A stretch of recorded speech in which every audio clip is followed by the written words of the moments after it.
आपने सुना होगा कि बोला जाता है कि 30 से 35 साल की जो उम्र होती है ना, ये बड़ी खतरनाक मानी जाती है। जिस तरीके से बोला जाता है कि लड़के या लड़की की उम्र जब ये यौनावस्था में प्रवेश करते हैं तब बहुत खतरनाक उम्र मानी जाती है, और दूसरी उम्र होती है 30 से 35 साल वाली। आज की ये कहानी बताएगी कि 30 से 35 साल की उम्र कितनी खतरनाक साबित हो सकती है। नमस्कार, मेरा नाम है राहुल और आप देख रहे हैं 9 PM विद JRD। दरअसल ये जो कहानी है ये मोहला मानपुर छत्तीसगढ़ की है। वहाँ पर आज से तकरीबन 20 साल पहले एक शादी होती है, और उस शादी में जो उम्र दूल्हे की होती है वो तकरीबन 25 साल होती है और दुल्हन की उम्र 20 साल होती है। यानी कि दोनों की उम्र में लगभग 5 साल का फर्क होता है। अब जब वो शादी होती है तो पति का नाम संजू और पत्नी का नाम सुषमा। संजू और सुषमा की शादी धूमधाम से और तरीके से होती है। सब कुछ अच्छा चल रहा होता है, कहीं से कोई विवाद या फिर कोई लड़ाई झगड़े कुछ नहीं होते हैं। अब ये सिलसिला वहां से उठकर सीधे 2025 में आ जाता है, यानी कि इस वक्त अप्रैल का महीना चल रहा है और आज से 6 महीने पहले हम चलते हैं, यानी कि 2024 का आखिरी। अब उस समय होता कुछ यूं है कि उम्र की बात करूं तो जो पत्नी सुषमा होती है उसकी उम्र होती है लगभग 30 साल और जो पति होता है उसकी उम्र होती है 35 साल। संजू और सुषमा के बीच में अभी भी सारी चीज़ें सही चल रही थी, लेकिन तभी कुछ ऐसा होता है कि जो सुषमा होती है उसके पड़ोस का एक लड़का होता है, नाम उसका मैं आपको बता दूं वो है युगल। युगल नाम का लड़का होता है जिसकी उम्र 19 साल होती है। युगल से और सुषमा के बीच में आंख मिचोली शुरू हो जाती है, क्योंकि सुषमा उसकी पद से भौजाई लगती थी और युगल की 19 साल की उम्र थी, यानी कि यौनावस्था के वो उस अवस्था में था जिस वक्त वो कहते हैं कि बहुत एक खतरनाक अवस्था मानी जाती है।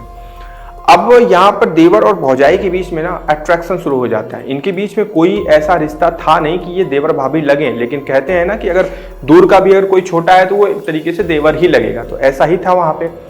अब युगल में और सुषमा के बीच में नज़दीकियाँ बढ़ने लगी और नज़दीकियाँ इस कदर बढ़ी कि इन्हें ज़्यादा वक्त नहीं लगा एक दूसरे में समाने में, और बहुत जल्दी ये इनका जो आँख मिचोली था ये अफेयर में तब्दील हो गया। बहुत जल्दी इनके बीच में शारीरिक संबंध भी बन गए और इसके बाद ये देवर भौजाई का रिश्ता लगातार चलने लगा।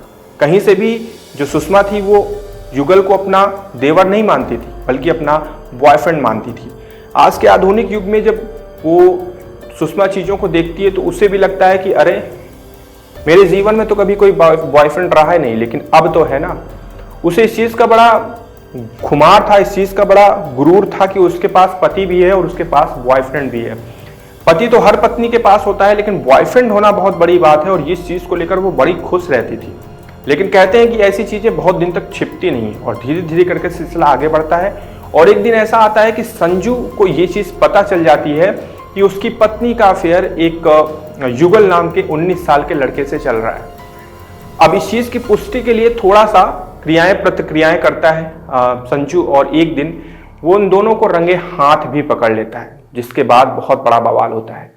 संजू अपनी पत्नी को बहुत लड़ाई झगड़े करता है, मारपीट करने लगता है, उसको मारता है, पीटता है और बहुत उल्टी पुल्टी चीज़ें बोलता है। कहता है कि तुमसे इतना छोटा है, तुमको समझ में नहीं आई चीज़ें, मुझे तो तुम पे जब शादी हुई थी तभी से तुम्हारे ऊपर डाउट था कि तुम चरित्र में बिल्कुल भी अच्छी नहीं हो। मतलब शुरुआती दौर से जो भी चीज़ें हुई थी अच्छी आई थी, वो सारी चीज़ें खराब होने लगी।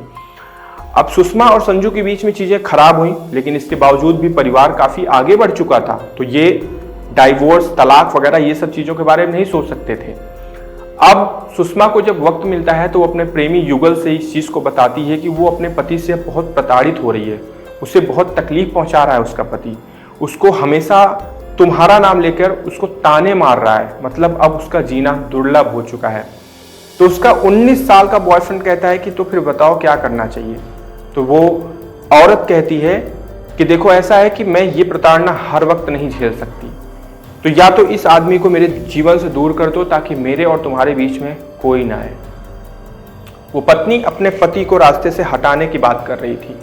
उसकी ये बात सुनकर जो प्रेमी 19 साल का युगल होता है वो तुरंत सहमति दे देता है, बोलता है हाँ चलो ठीक है, तुम टेंशन मत लो, इसके लिए एक प्लानिंग करेंगे हम। और इसके बाद बॉयफ्रेंड और वो वाइफ दोनों मिलके एक प्लानिंग करते हैं संजू को रास्ते से हटाने के लिए। अब यही अप्रैल का महीना चल रहा था 2025। अब इसी समय संजू के चाचा की लड़की की शादी होती है और उस शादी समारोह में ये जाते हैं और वहाँ पर शादी समारोह में शादी वगैरह सब फंक्शन वगैरह सब चल रहा होता है। उसी दौरान युगल फोन करता है संजू को, कहता है कि आओ साथ में शराब पीते हैं, आओ भैया साथ में शराब पीते हैं। संजू कहता है कि चलो ठीक है आते हैं। अब इधर जो युगल था उसने क्या किया था कि उसने अपने एक दोस्त को भी बुला रखा था, धर्मेंद्र नाम की, जिसकी उम्र 24 साल थी, यानी कि वो 5 साल बड़ा था जो है युगल से। अब ये दोनों जो है पुलिया के पास इंतजार करते हैं संजू का। संजू जो है वहाँ पहुँचता है, फिर एक ही बाइक पे तीनों लोग बैठते हैं और वहाँ से फिर एक खेत के किनारे लेकर आते हैं और वहाँ लाने के बाद फिर तीनों शराब की बोतलें खोलते हैं और पीना शुरू कर देते हैं। यहाँ पर संजू को पीने की बहुत जबरदस्त लत थी और संजू लगातार पीने लगता है, धर्मेंद्र भी पीता है और युगल भी पीता है।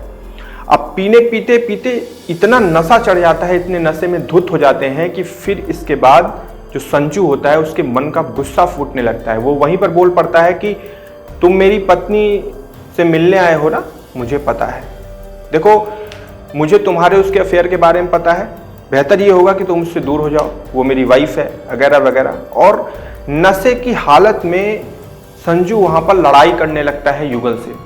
और यहाँ पर युगल और धर्मेंद्र पहले से ही प्लानिंग करके आए थे कि उनको करना क्या है। तो फिर धर्मेंद्र पकड़ता है संजू को और युगल गमछा निकालता है और गमछे से लपेट के गले में जोर से कस देता है और गला घोंटकर हत्या कर देता है संजू की। और हत्या करने के बाद फिर ये दोनों बाइक पे उसके शव को रखते हैं और दूर ले जाकर, लगभग 1 किलोमीटर दूर ले जाकर एक बड़े से खेत में पेड़ के नीचे ले जाकर झाड़ियों में छिपाकर वहां से फरार हो जाते हैं।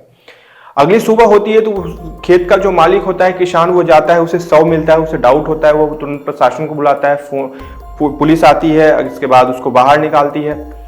फिर जब शिनाख्त की जाती है तो पता चलता है कि भैया ये तो संजू का ही शव है।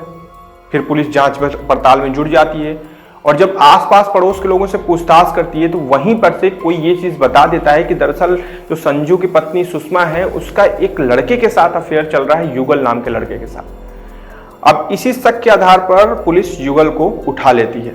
उसे शुरुआत में पूछताछ करती है तो वो इधर उधर गुमराह करता है, लेकिन जब पुलिस का डंडा पड़ता है तो फिर वो सारी सच्चाई उगल देता है, बताता है कि किस तरीके से उसने और उसकी प्रेमिका यानी कि संजू की पत्नी ने, दोनों ने मिलकर योजना बनाई संजू को रास्ते से हटाने के लिए।